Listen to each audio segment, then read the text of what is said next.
Hey folks, this is SJ from Honest Used Car Reviews. Today we're taking a look into this 2015 Ford Mustang Ecoboost.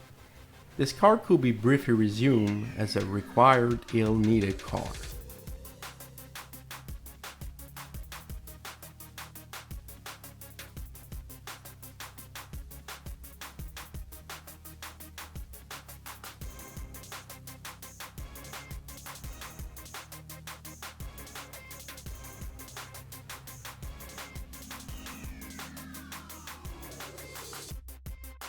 Honest used car reviews. Yup, and this car is all but new. The moment you drive a car out of the lot, it loses at least 10% of its value, with an additional 10 since it's a Ford here, and another 10 since it is not a V8. The 2015 Mustang represents the introduction of the 6th generation, and a definitive upgrade from the Fox body that spanned from 1978 to 2014, with very few changes and many facelifts. I'd say the most obvious upgrade to the new platform is to have finally given it an independent rear suspension, thus making it able to disperse the LOL can't turn crowd. The new look is actually very appreciable too. We can see the Mustang finally steps into the modern era.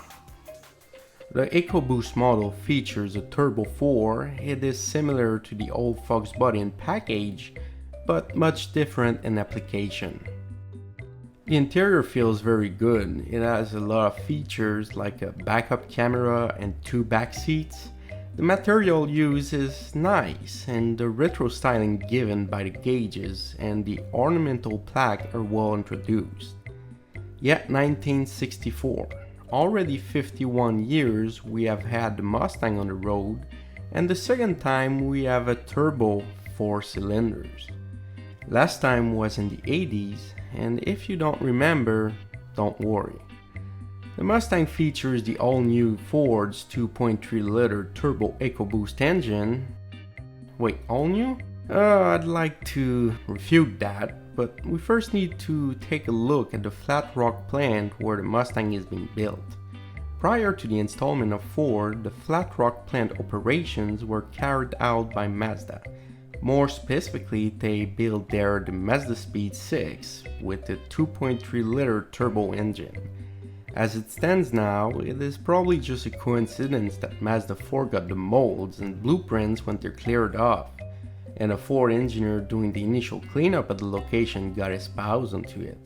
And struck by genius, he proposed to his colleague to build a Turbo 4 for the new Mustang.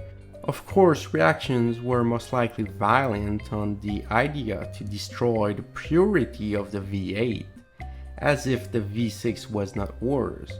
But here comes the second grand illumination of this engineer. Let's play a V8 exhaust tone on the stereo that matched the engine revolutions. And thus, the Mustang gained a likely Mazda enrichment. Of course, I am not blindly claiming the Ford and Mazda are the same engine, no one does it. But if we look at the specs, they're quite unsettling. Both are 4 cylinders, both have a turbo, both have 87.5mm bore and 94mm stroke, thus displacing 2300 cc's, and both are being built at the Flat Rock plant. Not convincing enough? Well, they also have both direct injections, and both turbos, from the information readily available, are very similar to a Borg-Warner KO4, so it does end up a bit suspicious. But we all know that the true reason for a 4-cylinder in a Mustang is for café, not coffee, but café. The legislation for corporate average fuel efficiency, and of course the sales figures aren't all that bad. So no matter where Ford got its engine, from its Nippon partner or just from Europe, the 2015 Ford Mustang Ecoboost is a required ill-needed car.